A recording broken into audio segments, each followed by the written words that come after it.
Hi hello welcome to Anusri tutorials. So ఈ వీడియోలో మనము ప్రీవియస్ సీటెట్ ఎగ్జామ్లో వచ్చిన పేపర్ 1 మ్యాథ్స్ బిట్స్ని చూద్దాము. The first one 2/7 plus 7/2 is equal to. So fraction addition unlike fractions, వీటిని లైక్ ఫ్రాక్షన్స్లో కన్వర్ట్ చేసి యాడ్ చేయడం కన్నా కూడా బటర్ఫ్లై మెథడ్ అనేది ఈజీ వే అనమాట. సో బటర్ఫ్లై మెథడ్ ఏంటంటే న్యూమరేటర్ డినామినేటర్ని అండ్ ఫస్ట్ ఫ్రాక్షన్ డినామినేటర్ని సెకండ్ ఫ్రాక్షన్ న్యూమరేటర్ని వీటిని మల్టిప్లై చేయాలన్నమాట. సో ఫస్ట్ 2 2s వచ్చేప్పటికి 4 అండ్ 7 7s వచ్చేప్పటికేమో 49. సో ఈ రెండింటి మధ్యలో ఈ ఫ్రాక్షన్స్ మధ్యలో ఏదైతే సింబల్ ఉందో అదే సింబల్ యూస్ చేస్తాను. ఇక్కడ ప్లస్ ఉంది కాబట్టి వీటికి కూడా ప్లస్ వస్తుంది అనమాట. అయితే ఈ టోటల్ నెంబర్ అనేది న్యూమరేటర్కి వెళ్ళిపోతుంది. అండ్ డినామినేటర్ వచ్చేప్పటికి ఇక్కడ ఉన్న డినామినేటర్స్ ఏవైతే ఉన్నాయో ఈ 2 డినామినేటర్స్ని మల్టిప్లై చేస్తామన్నమాట. ఓకేనా, 7 2s 14 అవుతుంది అనమాట. సో 49 ప్లస్ 4 అనేప్పటికీ 53, 53/14 అవుతుంది మనకి. సో 53/14 కనుక ఆప్షన్స్లో ఉంటే డైరెక్ట్గా 53/14 ఆన్సర్ సెలెక్ట్ చేసుకుంటాం. లేని పక్షంలో ఇది ఏమైనా మిక్స్డ్ ఫ్రాక్షన్ లాగా ఉందేమో చూసుకోవాలి. సో ఈ 53/14ని ఇంప్రాపర్ ఫ్రాక్షన్గా కన్వర్ట్ చేస్తే 14 3s 42.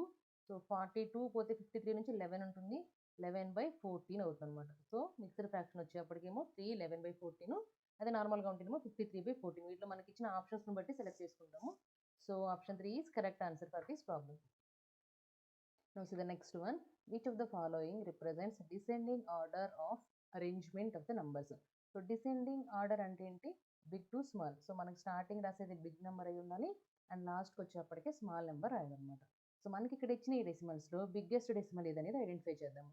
చూడండి ఒకసారి నంబర్స్ 20.2, 2.20, 2.022, 2.02, 2.002, 0.222. సో వీటిలో 20 పాయింట్ అని చూసారా, ఇదే బిగ్గెస్ట్ నెంబర్ అనమాట. సో 20.2 అనేది స్టార్టింగ్ రావాలి. సో ఇక్కడ స్టార్టింగ్ 20.2 లేదు కదా, ఇదైతే కాదు, ఒక ఆప్షన్ ఎలిమినేట్ చేసేయచ్చు. అండ్ నెక్స్ట్ వచ్చేప్పటికి 2.2, 2.000 ఇవన్నీ కూడా 2.0లు ఉన్నాయి, పాయింట్ తర్వాత జీరోలు ఉన్నాయి 2 పాయింట్ తర్వాత, బట్ ఇక్కడ 2.2 అన్నారు. సో నెక్స్ట్ బిగ్గెస్ట్ ఇదే అనమాట. ఓకేనా. సో నెక్స్ట్ ఈ 2 డెసిమల్స్ని కనుక కంపేర్ చేస్తే 0.22, 0.2 అంటే ఇక్కడ 0 ఉన్నట్టు, అంటే ఇక్కడ యాక్చువల్లీ 20 సో ఇదే బిగ్గెస్ట్ అవుతుంది అనమాట. సో ఈ ఫస్ట్ ఆప్షన్ కనుక మనం ఐడెంటిఫై చేస్తే డెసిమల్స్ అన్ని కూడా డిసెండింగ్ ఆర్డర్లో ఉన్నాయి. So first one is the correct answer for this problem. Difference between the least common multiples of 4, 5, 6 and least common multiples of 5, 6, 10. So LCM of 4, 5 and 6 find out చేయాలి first. So వీటికి LCM find out చేయడానికి చూడండి, మొత్తం 2 table తీసుకుంటాను నేను first. 2 2s 4, 5 4 కాబట్టి అలానే ఉంటుంది, అండ్ 2 3s అనేది 6 అవుతుంది. సో ఇక ఏ టేబుల్లో పోవండి, ఇవన్నీ ప్రైమ్ నెంబర్స్ కాబట్టి వీటిని నేను మల్టిప్లై చేస్తున్నాను అనమాట, అదే ఎల్సిఎం అవుతుంది. సో చూడండి ఒకసారి 2 2s 4, 4 5s 20, 20 3s 60 అవుతుంది ఎల్సిఎం. వేటికి 4 5 6 ఎల్సిఎం వచ్చేప్పటికి 60 అవుతుంది అనమాట. మరి అలా నేను నెక్స్ట్ ఉన్న సెట్ ఏంటి 5 6 అండ్ 10, వీటి ఎల్సిఎం అని కూడా ఫైండ్ అవుట్ చేద్దాము. సో 5 6 అండ్ 10 ఇక్కడ 5 టేబుల్ యూస్ చేస్తున్నాను నేను. 5 1s 6 అలానే ఉంటుంది, అండ్ 5 2s 10 అవుతుంది. సో దీన్ని నెక్స్ట్ వచ్చేప్పుడు 2 టేబుల్ తీసుకుంటున్నాను. 1 అలా ఉంటుంది, 2 3s 6 అండ్ 2 1s. సో వీటికి ఎల్సిఎం అంటే ఇవి మొత్తం మల్టిప్లై చేస్తే వచ్చేదాన్ని ఎల్సిఎం అంటాం కదా. సో 5 2s 10, 10 3s 30, 5 6 10కి వచ్చేప్పటికి ఎల్సిఎం 30 అవుతుంది. సో ఈ రెండు ఎల్సిఎంలకి డిఫరెన్స్ కావాలి మనకి. సో 60 మైనస్ 30 అంటే 30 అవుతుంది. So difference between their LCMs is 30. Option 1 is correct answer for this problem. Now see the next problem. The difference between the smallest 5-digit number and the greatest 3-digit number is. So smallest 5-digit number అంటే 1 after 4 zeros వస్తే దాన్ని smallest 5-digit number అంటాం, అంటే 10,000 అనమాట. And greatest 3-digit number అంటే greatest అనేప్పటికేమో 9s రాస్తాము, 3 digits అంటే 3 9s అంటే 999. సో ఈ రెండింటికి నాకు డిఫరెన్స్ కావాలి, జస్ట్ సింపుల్ సబ్ట్రాక్షన్ మనం చేయాల్సింది. సో బారోయింగ్ తెచ్చుకుంటాం కదా, 0 becomes 10 అవుతుంది కాబట్టి 10 minus 9 అంటే 1, అండ్ ఇక్కడ 9 minus 9 0, 9 minus 9 0, అండ్ ఫైనల్ ఇక్కడ 9 ఉంటుంది అనమాట. ఓకేనా, బారోయింగ్ సబ్ట్రాక్షన్ అండి. ఈ 1 0 అయిపోతుంది, ఇక్కడికి 10 బారోయింగ్ ఇస్తుంది, అవునా. సో మళ్ళీ ఈ 10 కాస్త 9 అయిపోయి ఇక్కడికి బారోయింగ్ 10 వస్తుంది అనమాట.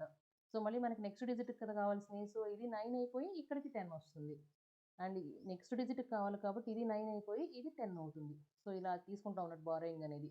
ఓకేనా. సో ఫైనల్గా మన ఆన్సర్ వచ్చేప్పటికి 9001. Option 3 is correct answer for this problem. Now see the next one. What should be added to the sum of 7077, 7707 and 7007 to obtain this number? So అసలు ఫస్ట్ వీటి సమ్ ఏమవుతుందో find out చేద్దాము.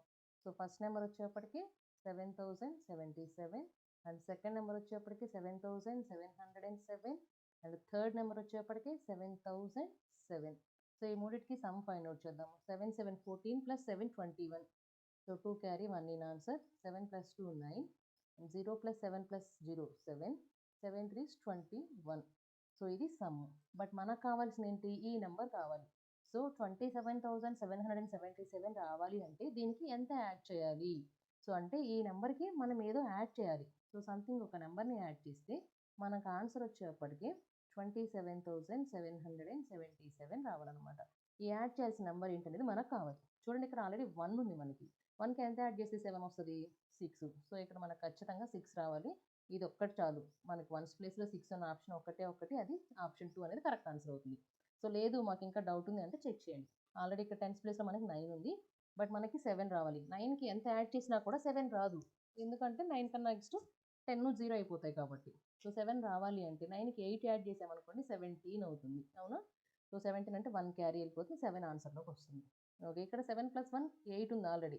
8 మళ్ళీ మనకి ఇక్కడ 7 రావాలంటే దీనికి కనుక 9 యాడ్ చేస్తే 17 అవుతుంది. 1 క్యారీ 7 ఇన్ ఆన్సర్ వస్తుంది. ఓకేనా? సో 1 + 1 2 ఉంది ఆల్రెడీ, బట్ మనకి ఇక్కడ 7 కావాలి కాబట్టి 5 యాడ్ చేస్తే 7 అవుతుంది. 2 యాజ్ ఇట్ ఈస్గా వచ్చేసింది. ఓకేనా? ఈ నెంబర్ రావాలి అంటే మనం యాడ్ చేయాల్సిన నెంబరు 5986. సో ఆప్షన్ 2 అనేది కరెక్ట్ ఆన్సర్ అవుతుంది. Now see the next one. In a school, there are 320 students, out of which 1/4 are girls. So girls ఎంతమంది ఉన్నారు?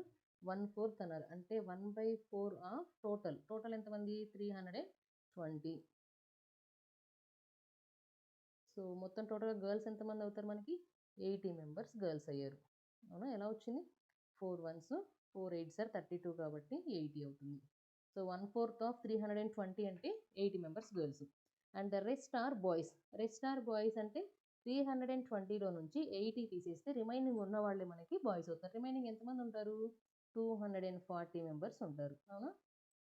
సో వీళ్ళు boys. 2/3 of the number of boys are players. So ఈ బాయ్స్లో 2/3 players అంట. So నాకు players ఎంతమంది వీటిలో? 2/3 అంటే 2/3. So 2/3 of boys. Total boys ఎంతమంది? 240 అనమాట. సో ఇందులో 2/3 అంటే ఏమవుతుంది చూడండి, 3 8s 24. సో 2 × 8 8 2s 16 కాబట్టి 160 మెంబర్స్ ప్లేయర్స్ అయ్యారు. The number of boys who are not players. So 240లో 160 ప్లేయర్స్ అంటే మనకు కావాల్సింది నాట్ ప్లేయర్స్ అంటే ఆడని వాళ్ళు కావాలి. సో టోటల్లో నుంచి ఆడే వాళ్ళని తీసేస్తే మనకు ఆడని వాళ్ళు వస్తారు కదా. అంటే 240 - 60 చేస్తే మనకి నాట్ ప్లేయర్స్ వస్తారు. That is nothing but 80. So option 1 is correct answer for this problem. Now see the next problem.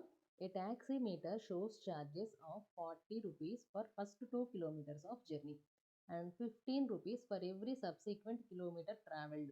Mohan pays 190 as far to travel from his house to his office. How far is his office from his house? So taxi charges వచ్చేప్పటికే first 2 కిలోమీటర్స్కి కూడా 40 rupees pay చేయాలి. అంటే మనం travel చేస్తాం కదా, ఒక 2 kilometres వరకు కూడా ఏంటంటే 40 రూపీస్ అనేది పే చేయాలి. ఆ తర్వాత నుంచి కూడా ఈ తర్వాత నుంచి ప్రతి కిలోమీటర్కి 1 కిలోమీటర్కి కూడా 15 రూపీస్ అనేవి ఛార్జెస్ అనమాట, ట్యాక్సీ ఛార్జెస్. ఓకేనా? అయితే మోహను 190 రూపీస్ పే చేశాడంట.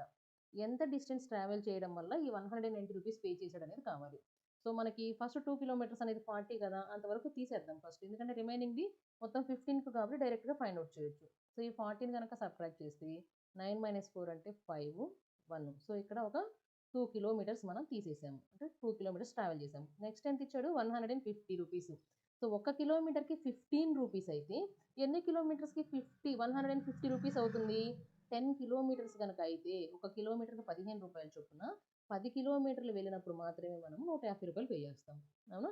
సో టోటల్ డిస్టెన్స్ అంటే ఎంత ట్రావెల్ చేశాడు? ఇక్కడ 10 కిలోమీటర్స్, ఇక్కడ 2 కిలోమీటర్స్, మొత్తం కలిపితే 12 కిలోమీటర్స్ ట్రావెల్ చేశాడనమాట. So option 1 is correct answer for this problem. Now see the next one. A bucket is 2/7 filled with water. Another 15 liters of water is needed to fill the bucket. What is the capacity of the bucket? So ఒక bucket ఉంది.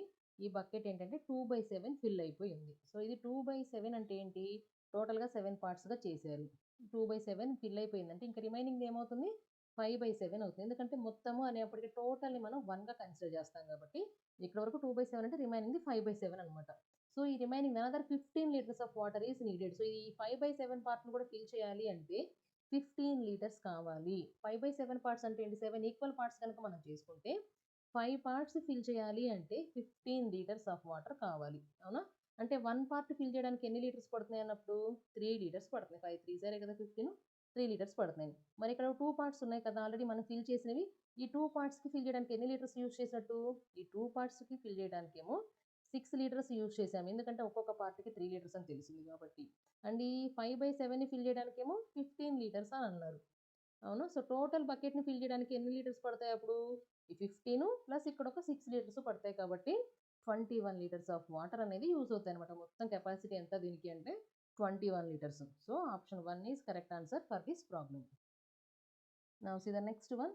A train started from station A at 17:40 and reached station B at 22:15 on the same day. The time taken by the train for the journey is. So మనకి 17:40కి start అయ్యి 22:15కి అదే రోజు end అయిపోయింది. ఎంత time తీసుకుంది అనేది కావాలంటే రెండింటి మధ్య గ్యాప్ ఎంత అనేది కావాలంతే. సో జస్ట్ సింపుల్గా దీన్ని సబ్ట్రాక్ట్ చేసేయండి. 22 hours 15 minutes నుంచి 17 hours 40 minutes సబ్ట్రాక్ట్ చేసేయండి. అయితే 15 నుంచి 40ని సబ్ట్రాక్ట్ చేయడం పాసిబుల్ అవ్వదు కదా! సో దానికోసం నేను ఈ 22 hours 15 minutesని ఏం రాసుకుంటున్నానంటే 21 hours గానే తీసుకుంటున్నాను. మరి ఇంకో 1 hour ఉండాలి కదా! ఆ 1 hour అంటే 60 minutes. ఆల్రెడీ ఇక్కడ ఒక 15 minutes ఉన్నాయి. అండ్ ఆ 60 minutes మొత్తం కలిపితే మనకి 75 minutes అవుతాయి. సో సబ్ట్రాక్షన్ కోసం నేను అవర్స్‌ని మినిట్స్‌లోకి చేంజ్ చేశాను ఇక్కడ. అండ్ స్టార్టింగ్ టైం ఏంటిది 17:40. సో ఇప్పుడు చూడండి సబ్ట్రాక్షన్ మామూలు నంబర్ సబ్ట్రాక్ట్ చేసినట్టు సింపుల్‌గా సబ్ట్రాక్ట్ చేసేయొచ్చు. 75 మినిట్స్ నుంచి 40 మినిట్స్‌ని సబ్ట్రాక్ట్ చేసాము అంటే రిమైనింగ్ వచ్చేప్పటికి 35 మినిట్స్ ఉంటుంది. అవునా? సో అవర్స్‌కి వచ్చేసేయండి 21 అవర్స్ నుంచి 17 అవర్స్‌ని తీసాము అంటే 4 అవర్స్ ఉంటుంది. సో ఎంత టైం పట్టింది? 4 hours 35 minutes పడుతుందన్నమాట. So option 3 is correct answer for this problem. Now see the next one. A 90 centimeter long wire is bent to form a rectangle. If the width of this rectangle is 15 centimeters, what is its area? So మనకు ఒక wire ఉంది, అది 90 centimetres ఉంది మొత్తం కూడా. ఆ 90 సెంటీమీటర్స్ని కూడా ఒక రెక్టాంగిల్ షేప్లోకి బెండ్ చేసాము. ఓకేనా? బెండ్ చేస్తే ఏమన్నారంటే విడ్త్ ఈ లెంత్ వచ్చేప్పటికి 15 సెంటీమీటర్స్ అన్నారు. అయితే మనకి లెంత్ ఎంత తెలియాలి. సో ఇక్కడ 15 ఉందంటే ఇక్కడ కూడా ఒక 15 ఉంటుంది కదా! సో ఫైనల్‌గా బ్రెడ్త్ అనేది ఒక 30 సెంటీమీటర్స్. 2 సైడ్స్ 30 సెంటీమీటర్స్ పోతే మొత్తం లెంత్ ఎంత అన్నారు? 90 అన్నారు. వైర్ మొత్తం ఎంతైతే ఉందో రెక్టాంగిల్ పెరిమీటర్ కూడా అంతే ఉంటుంది. సో ఈ మొత్తం లెంత్ గనక 90 అయితే ఈ 2 సైడ్స్‌ని తీసేస్తే 30 అనేది రిమైనింగ్ ఎంత అవుతుంది మనకి? 60 ఉంటుంది రిమైనింగ్. సో ఈ 60 సెంటీమీటర్స్ అనేది ఏంటి? ఈక్వల్‌గా ఇస్తాం కదా ఈ 2 సైడ్స్‌కి. సో అంటే లెంత్ వచ్చేప్పటికి 30 సెంటీమీటర్స్ అనమాట. లెంత్ 30, బ్రెడ్త్ అనేది 15 సెంటీమీటర్స్ గనక అయితే అప్పుడు మనకి టోటల్‌గా 90 సెంటీమీటర్స్ అనేది సరిపోతుంది. సో ఇలాంటి ఒక రెక్టాంగిల్ ఉంటే దాని ఏరియా కావాలి మనకి. ఏరియా అంటే ఏమనుకున్నాము? Area of rectangle length into breadth అని చెప్పేసి చెప్పుకున్నాం కదా ఫార్ములాస్ చెప్పుకున్నప్పుడు. సో ఇక్కడ లెంత్ అంటే ఎంత? 30 సెంటీమీటర్స్ అండ్ బ్రెడ్త్ అనేప్పటికి 15 సెంటీమీటర్స్ అనమాట. 15 3s 45 కాబట్టి 450. సో యూనిట్స్ ఏమొస్తాయి? సెంటీమీటర్ ఇంటూ సెంటీమీటర్ అంటే సెంటీమీటర్ స్క్వేర్ అంటాం. ఓకేనా? So option 2 is correct answer for this problem. Now see the next one.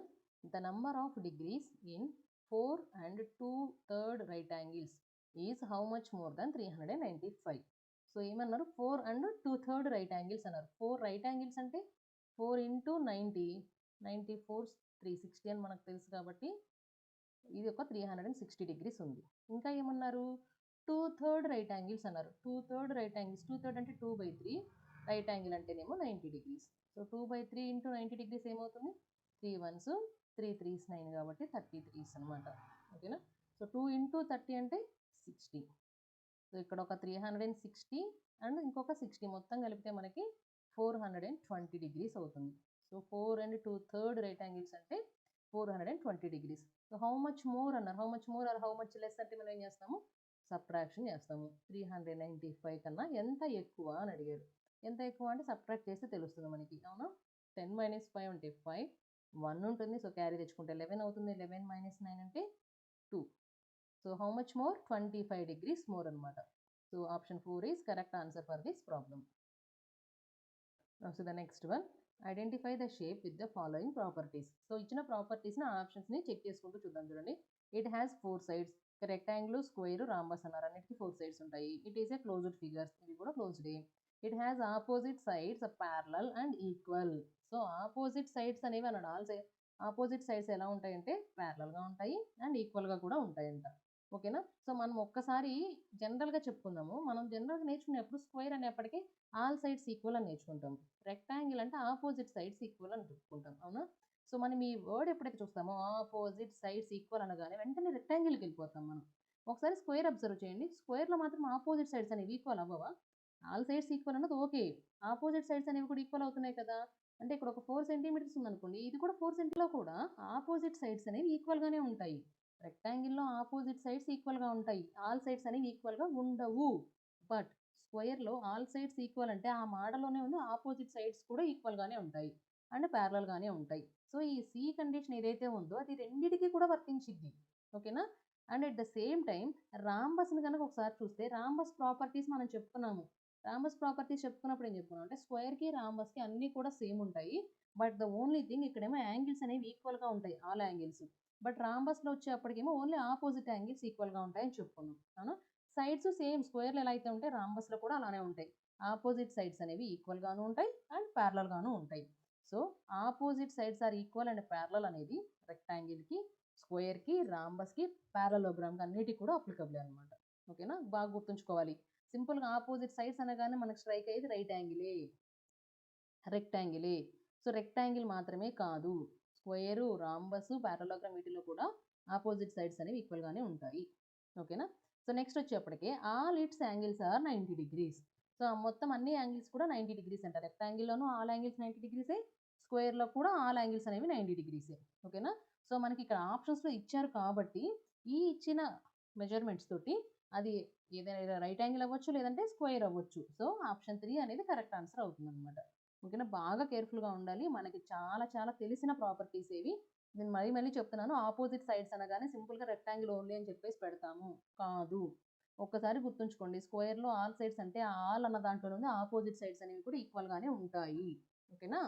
So opposite sides parallel and equal, all angles are 90 degrees అంటే rectangle అవుతుంది, square కూడా అవుతుంది. Okay. Now see the next one. Following are the marks obtained by 25 students in mathematics. How many students obtained marks between 32 and 42? 32కి 42కి between అన్నారండి, అంటే మధ్యలోనే. 32 count చేయకూడదు, 42ని count చేయకూడదు, అంటే 33 నుంచి 41 వరకు తీసుకుంటాం అనమాట. సో ఒకసారి కౌంట్ చేయండి, 36 ఈ రేంజ్లోనే కదా మనకు ఉండేది. 45 ఉండదు, 47 ఉండదు, 30 ఉండదు, 22, 34 కూడా మనకు కావాల్సిన రేంజ్లోనే ఉంటుంది. అండ్ 35, 39, 40, 37, సో 28 ఉండదు, 47 ఉండదు, 31, 33 అండ్ 38, 32 కౌంట్ చేయకూడదని చెప్తున్నాం కదా. 49, 39 ఉంటుంది, మళ్ళీ 27, 40 ఉంటుంది, 35, 43, 33. సో ఇవి మనకి ఈ బిట్వీన్ 32 అండ్ 42 ఉండేవి. మొత్తం ఎన్ని కౌంట్ చేయండి, 1, 2, 3, 4, 5, 6, 7, 8, 9, 10, 11, 12. So option 2 is correct answer for this problem. Now see the next one. The following table shows the number of computers sold by a dealer in 6 days. So Monday 28 computers అమ్మారు, Tuesday 25, Wednesday 37, Thursday 23, Friday 38, Saturday 25 computers అమ్మారు. అయితే the difference between the total number of computers sold by the dealer on Monday, Wednesday and Saturday and the total number of computers sold on Tuesday, Thursday and Friday అన్నారు. So మనం first ఇచ్చిన condition చూద్దాం. చూడండి, Monday, Wednesday, Saturday. మండేనేమో 28, Wednesday వచ్చేప్పటికి 37 and Saturday వచ్చేప్పటికేమో 25. So ఈ 3 నెంబర్స్ని some చేద్దాము. 8 + 7 15 + 5 20. So 0 in answer 2 is carry, అవునా. Next 2 + 3 5, 5 + 3 7, 7 + 2 9. So ఆ 3 డేస్లో అమ్మిన కంప్యూటర్స్ 90. నెక్స్ట్ 3 డేస్ చూడండి, ట్యూస్డే, థర్స్డే అండ్ ఫ్రైడే అన్నారు. సో ఈ 3ని కూడా యాడ్ చేద్దాం ఇప్పుడు. So 5 + 3 8, 8 + 8 16. So 1 carry. Next 10th place చూడండి, 2 + 2 4, 4 + 3 7 + 1 8, 86. డిఫరెన్స్ ఎంత అవుతుంది, 4 అంతే. So option 2 is correct answer for this problem. Now see the next one. Observe the following pattern. 1 3 + 5 8 7 9 11 27 ఇలా ఒక ప్యాటర్న్ ఇచ్చారు. What will be the number on the right hand side in the next రో. ఇక్కడ right hand side only ఇటువైపు వచ్చి ఇక్కడ వచ్చే number మాత్రమే మనకు కావాలి. సో ఈజ్ ఈక్వల్ టు తర్వాత ఆర్హెచ్ఎస్ వైపు వచ్చే నెంబర్స్ కనుక ఒకసారి అబ్జర్వ్ చేయండి. ఇక్కడ ఒకటే నెంబర్ ఉంది, 1 క్యూబే మనకు ఆన్సర్ అయింది. అవునా? ఇక్కడ చూడండి 2 నంబర్స్ ఉన్నాయి. సో ఇక్కడ ఆన్సర్ వచ్చేప్పటికి మనకి 2 క్యూబ్ 8 వస్తుంది. క్యూబ్ అంటే తెలుసు కదా, అదే నెంబర్ని 3 టైమ్స్ మల్టిప్లై చేస్తే దాన్ని క్యూబ్ అంటాం అనమాట. సో 2 ఇంటూ 2 ఇంటూ 2 అంటే 2 క్యూబ్ 8. ఇక్కడ 3 నెంబర్స్ ఉన్నాయి, 3 క్యూబ్ ఆన్సర్ ఉంది. సో అలానే 4 నెంబర్స్ ఉంటే 4 క్యూబ్ అయింది. 1 క్యూబ్ 2 క్యూబ్ 3 క్యూబ్ 4 క్యూబ్ అనేప్పటికి నెక్స్ట్ టైం వస్తుంది 5 క్యూబ్ అవుతుంది అనమాట. సో 5 క్యూబ్ అంటే ఎంత? 125 is answer for this problem. So ఇప్పటివరకు మనం డిస్కస్ చేసిన ఈ బిట్స్ అన్నీ కూడా February 6, 2023 జరిగిన ఎగ్జామ్లో అడిగినాం అనమాట. సో మనకి లాస్ట్ టైం ఏమైందంటే కంప్యూటర్ బేస్డ్ టెస్ట్ పెట్టినప్పుడు దగ్గర దగ్గర ఒక 20 షిఫ్ట్లో ఏమో ఎగ్జామ్ జరిగింది. సో ప్రతి షిఫ్ట్లోనూ క్వశ్చన్ పేపర్ మారుతుంది కానీ మోడల్ ఆఫ్ ద క్వశ్చన్ అనేది చేంజ్ అవ్వలేదు. మీరు లాస్ట్ వీడియో ఈ వీడియో కనుక అబ్జర్వ్ చేసినట్టే మీకు క్లియర్గా తెలుస్తుంది. అదే మోడల్లో జస్ట్ నంబర్స్ చేంజ్ చేసి ఇస్తూ వచ్చారనమాట ప్రాబ్లమ్స్ అనేవి. ఓకేనా? Hope you understood all these problems. Thank you.